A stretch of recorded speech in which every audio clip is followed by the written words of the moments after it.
بسم اللہ الرحمن الرحیم الحمدللہ رب العالمین والصلاة والسلام علی سید الانبیاء والمرسلین اما بعد فاعوذ باللہ من الشیطان الرجیم بسم اللہ الرحمن الرحیم۔ آج جو ہمارا بیان ہے وہ ہے ختنہ کے حوالے سے۔ تو اس کا پہلا سوال یہ ہے کہ ختنہ کرنے کا کیا حکم ہے؟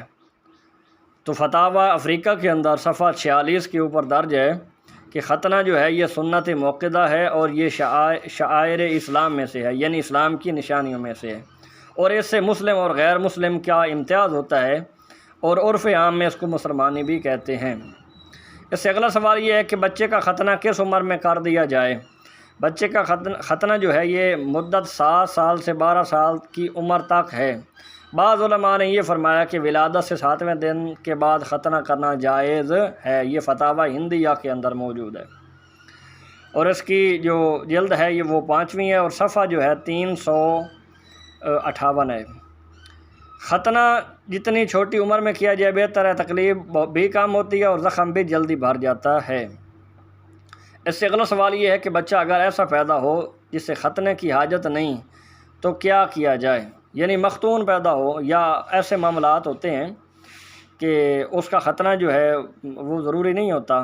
بچہ پیدا ہی، اس کا جواب یہ ہے کہ بچہ پیدا ہی ایسا ہوا کہ ختنہ جو کھال کاٹی جاتی ہے وہ اس میں نہیں ہے تو ختنہ کی حاجت نہیں ہے۔ یعنی مختون پیدا ہونے والے بچے کی اگر کھال جو ہے وہ ویسے ہی نہ ہو تو اس کی جو ہے وہ ضرورت نہیں ہے۔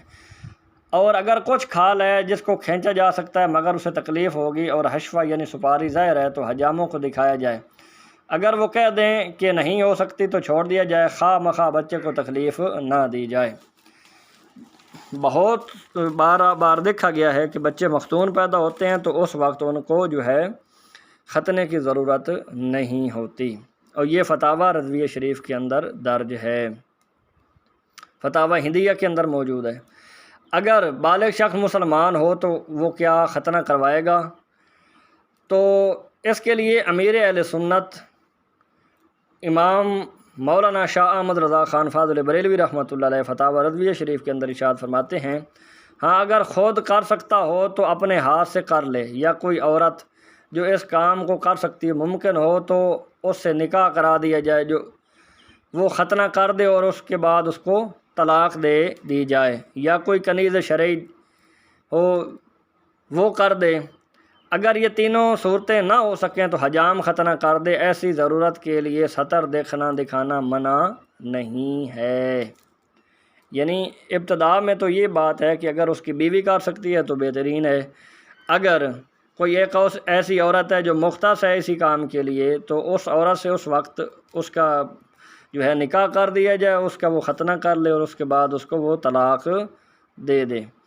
2 صورتیں ہو گئیں، اور تیسری صورت یہی ہے، یعنی تیسری صورت یہ ہے کہ اگر کنیز ہے جس طرح لونڈیاں ہوا کرتی تھی تو اگر کوئی لونڈی ہے تو وہ اس کا ختنہ کر سکتی ہے۔ اور اگر یہ تینوں معاملات نہیں ہیں تو پھر جو ہے حجام کو جو ہے وہ دکھایا جائے، حجام کر لے گا اس کا ختنہ، اور اس سلسلے کے اندر سطر دیکھنا یا دکھانا منع نہیں ہوگا۔ یہ فتاوی رضویہ شریف جلد 22ویں اور صفحہ 593 ہے۔ اس سے اگلا سوال یہ ہے کہ بوڑھا آدمی مسلمان ہوا وہ کیا کرے؟ بوڑھا آدمی مشرب اسلام ہو جس میں ختنہ کرانے کی طاقت نہیں ہے تو ختنہ کرانے کی حاجت نہیں ہے۔ یہ فتاوی ہندیہ کے اندر موجود ہے اور 5ویں جلد کے اندر موجود ہے۔ اس سے اگلا سوال یہ ہے کہ بچے کا ختنہ کرانا کس کا کام ہے؟